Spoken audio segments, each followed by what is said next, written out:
Salut à tous les amis, j'espère que ça va et que vous avez la forme. Je vous souhaite la bienvenue dans ce nouveau vlog numéro 50, un vlog en bord de mer.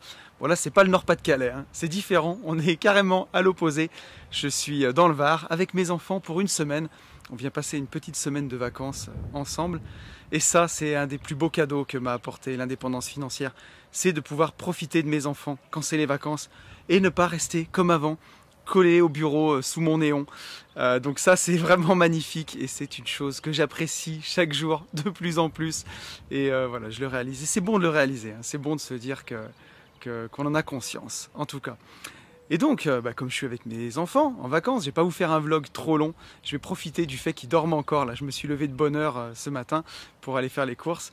Et je vais en profiter pour répondre à une question d'une auditrice du podcast, une question de Sarah. Et Sarah qui me demandait si j'avais des tips de Jedi pour gérer la patience et comment faire quand on a des enfants qui sont en bas âge, qu'on a envie que nos projets avancent et que parfois ça traîne, que toutes les conditions ne sont pas réunies ou en tout cas qu'il manque des choses. Comment est-ce qu'on gère sa patience? Alors, Sarah, parfois j'ai peut-être l'impression d'un maître Jedi, mais je te confirme que c'est pas toujours le cas et que oui, moi aussi parfois j'ai du mal à gérer ma patience. Mais avec l'âge, avec le temps et avec la sagesse, j'arrive à manager un peu mieux le truc et à voir les moments où il faut être patient et les moments où il n'y a pas besoin d'être patient et où il faut juste que ça bouge.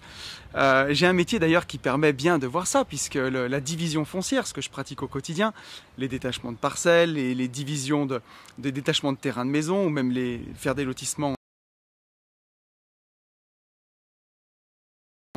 complets de A à Z, c'est quelque chose qui t'apprend la patience parce qu'il y a énormément de délais administratifs. Quand on pose un permis d'aménager, c'est 3 mois d'instruction. Une fois qu'on a eu le permis d'aménager, c'est encore quasiment 3 mois de recours. Et ainsi de suite. Ensuite, il faut que le temps que les gens déposent leur permis. Et c'est long. Et l'immobilier, en règle générale, c'est long de toute façon. Même quand tu fais de l'immobilier classique, que tu achètes un bien immobilier pour le mettre en location, c'est long, c'est hyper long. Le temps de signer le compromis, le temps de faire ton crédit, le temps d'acheter. Donc, voilà. Avec l'immobilier, il faut s'y faire, c'est tout. Il n'y a pas grand-chose d'autre à faire. Par contre, il y a quelque chose d'important, c'est que quand la balle est dans ton camp, là, c'est le moment d'agir. Je vais te donner un exemple, mais quand je trouve un projet de lotissement, là, il faut que j'aille très vite pour signer le compromis. Parce que tu sais pas, tu peux avoir un concurrent qui est sur le coup. Ou tu peux avoir le propriétaire qui, finalement, ça lui prend, il veut plus vendre. Donc, du moment où tu as fait affaire, du moment où tu as tapé dans la main, là, il faut aller le plus vite possible pour signer un compromis. Et là, je peux être très impatient. Je vais être pressant parfois avec le notaire, je vais être pressant avec l'agent IMO. Mais là, il faut que ça avance. Ensuite, une fois qu'on a signé, si par exemple tu fais du lotissement, il y a du vent. J'ai mis la bonnette anti-vent, j'espère que ça ira. Mais voilà. Si tu dois déposer un permis d'aménager, par exemple, comme sur mes lotissements, ou un permis de construire, si tu rénoves un bien immobilier, là, la balle est dans ton camp. Donc là, c'est à toi d'agir et d'aller vite. Donc là, oui, je vais être impatient avec l'architecte, je vais être impatient avec le maître d'œuvre pour qu'on puisse déposer au plus vite. Et ensuite, une fois que c'est déposé, il n'y a plus qu'à attendre. Donc là, il faut faire preuve de patience et il n'y a pas grand-chose d'autre à faire qu'à attendre. Et c'est toujours une question de ça. Par exemple, si tu investis comme moi dans les ETF, si tu aimes bien ça, les ETF, c'est vraiment une méthode qui paye sur le long terme. Donc on investit en DCA, Dollar Cost Averaging, ça veut dire que tous les mois, on va mettre la même somme sur le même ETF pendant des mois, pendant des années, pendant peut-être même des dizaines d'années. Et c'est ce qui fait que ça va s'apprécier, qu'on va vraiment faire des fortunes sur le long terme. On va pas prendre trop de raccourcis, mais quand on investit sur des ETF, sur un indice large, en moyenne, les performances passées ne présagent pas les performances futures, on est bien d'accord. Mais en moyenne, on peut espérer doubler son capital tous les 8 ans sur des ETF. Donc voilà, là tu as juste à être patient. Et si la bourse descend, si la bourse monte, c'est un investissement long terme, c'est pas du trading. Donc ça sert à rien de regarder ton compte tous les jours en te disant voilà, la bourse n'a pas assez monté, la bourse est en train de descendre, oh là là, je vais faire mon investissement dans 3 jours et la bourse est trop haute, et ainsi de suite. Il faut faire confiance dans le processus, il ne faut pas se poser de questions. Et là, ma foi, il faut juste s'armer de patience et être discipliné. L'investissement immobilier et la réussite financière, au final, c'est pas quelque chose de très sexy et on a envie de croire que ça va être un truc explosif, que ça va être rapide et tout et tout. Parfois, ça peut l'être si on utilise des leviers au rendement en immobilier, si on fait de la colocation, si on fait de la LCD, ou bien sûr avec l'achat-revente. C'est excitant et ça va très vite. Mais la partie business est bien plus excitante et va souvent beaucoup plus vite que la partie investissement. Le secret pour s'enrichir, c'est le temps en fait. C'est d'être constant, d'investir tout le temps. Et c'est le temps qui fera que on va faire une boule de neige de plus en plus grosse et que la richesse va s'accumuler. Donc voilà, c'est long. Et quand c'est long, il faut être patient. Il n'y a pas le choix. Et si tu as envie que des trucs avancent plus vite, la partie business, entrepreneuriat, LCD par exemple, si tu fais de la LCD en immobilier, là il y a plus d'action, il y a plus de rythme, donc tu pourras te défouler un peu plus là-dessus. Ou moi je le vois sur la partie achat-revente, sur la partie immobilier, bien sûr qu'il y a des moments où c'est long, mais dès qu'on va construire un immeuble par exemple, ou qu'on va construire une petite maison, là il y a plus d'action, il y a plus de trucs à faire, donc ça permet de se défouler sur ces choses-là. Mais malheureusement, dans le domaine de l'investissement, je crois qu'il faut s'armer de patience, il faut faire preuve de patience. Et c'est vraiment une qualité qui paye sur le long terme.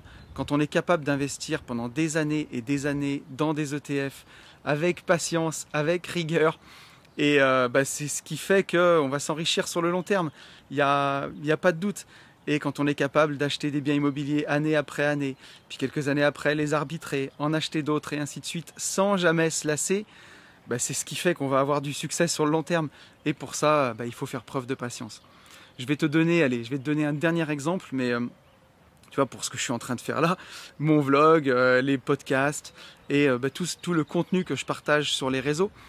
Là aussi, une nouvelle fois, il faut faire preuve de patience parce que c'est loin d'être tous les contenus qui percent, c'est loin d'être tous les contenus qui marchent. Des fois, je vais faire un vlog où j'explique comment j'ai acheté ma Tesla et là, je vais faire plus de 1500 vues. Et des fois, je vais faire un vlog comme celui-ci en bord de mer où je vais te raconter qu'il faut être patient. Et il fera peut-être que 300 ou 500 vues. Et au final, il faut être patient puisque tu vois, j'ai démarré cette chaîne YouTube il y a plus de 2 ans maintenant, un petit peu plus de 2 ans. Et on n'est pas encore à 2000 abonnés. Donc voilà, mais par contre, j'ai une communauté qui est hyper fidèle, hyper investie, avec qui on passe plein de moments. Et c'est vraiment, c'est fantastique, quoi. C'est une aventure incroyable.